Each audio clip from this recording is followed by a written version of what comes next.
الحمد للہ رب العالمین۔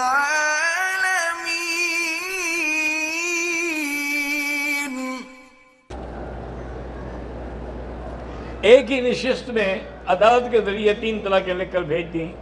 بہرحال یہ 3 ہی ہیں،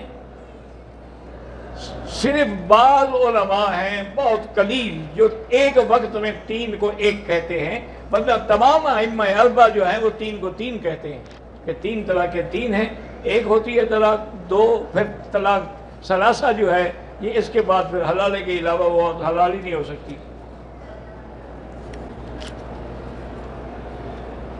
3 بچے پیدائش کے بعد وفات پا چکے ہیں، 18 کا مسئلہ ہے، بیماری پیدائشی ہوتی ہے، بہر اللہ پاک صحت کاملہ عطا فرمائے۔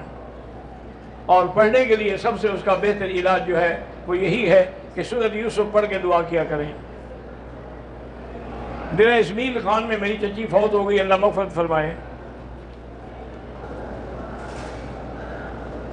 بہرحال یعنی داڑھی رکھنا کم از کم 1 مشت ہے، اگر کوئی زیادہ بھی رکھے، جیسے بعض علماء نے بڑی بڑی داڑیاں رکھی، اس لیے وہ کہتے ہیں کہ بھی حضور کا جو فرمان ہے وہ مطلق ہے، اعف اللحیٰ وقص الشوارب، داڑھی بڑھاؤ اور مونچھیں کٹاؤ، بڑھاؤ تو بس بڑھاؤ جتنا مرضی ہے، لیکن جمہور کا فتویٰ یہی ہے کہ 1 مشت ہو۔ میرے خاندان کا رویہ میرے ساتھ ٹھیک نہیں رہتا، بات بھی نہیں کرتے، بس جب ضرورت ہو تو بلا لیتے ہیں۔ میری بہن گزارش یہ ہے کہ ایک تو سب سے پہلے اللہ سے دعا، اور یا ذا الجلال والاکرام، اللہ کا نام ہے، یہ پڑھ کے دعا کی۔ تیسری بات یہ ہے کہ تم بھی روزانہ خاوند کے لیے بن سنور کے رہا کرو گھر میں۔ تم اگر منہ پھاڑ سر بھاڑ بن کے بیٹھی ہو تو اس کا دل کیا کرے گا؟ وہ تو ویسے دیکھ کے ڈر جائے گا۔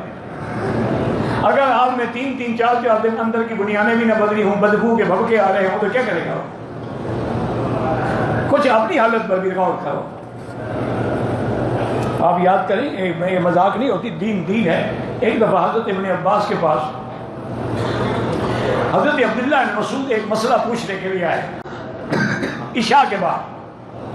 دیکھا کہ ابن عباس غسل فرما کے اور تیل لگا کے اور بڑے اچھے کپڑے پہن کے اور میں کہیں سفر پہ جا رہے ہوں، میں تو گھر جا رہا ہوں۔ میں نے کہا حضرت یہ تیاری، انہوں نے کہا اللہ کے بندے، ہم چاہتے ہیں کہ ہماری بیوی بن سنور کے خوشبوئیں لگا کے بیٹھی، وہ نہیں چاہتی کہ میرا خاوند بن سنور کے آئے۔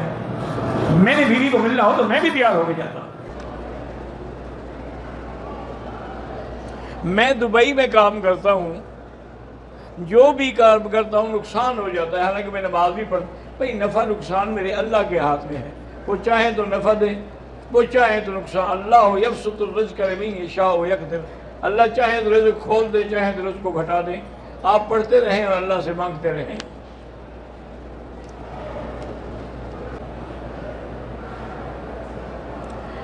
صبح کی نماز میں امام صاحب نے سجدے کی سورت پڑھی تلاوت والی، لوگوں کو پتہ نہیں چلا امام صاحب رکوع کر رہے ہیں یا سجدہ۔ بہرحال جنہوں نے رکوع کر لیا ان کی بھی نماز ہو گئی، رکوع نہیں کیا اور کھڑے رہے تو ان کی نماز نہیں ہوئی۔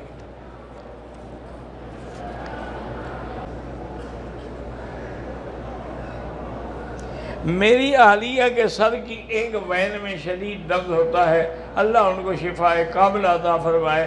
ہر نماز کے بعد 7 دفعہ سورۃ فاتحہ پڑھ کے پانی پہ دم کر کے پلایا کریں۔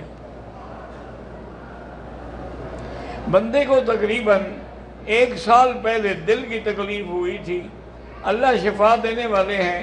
ویسے بزرگوں نے لکھا ہے کہ یا قوی القادر والمقتدر قوّنی وقوّ قلبی، یہ اگر پڑھا کرے ہر نماز کے بعد تو انشاءاللہ دل کی تکلیف نہیں ہوگی۔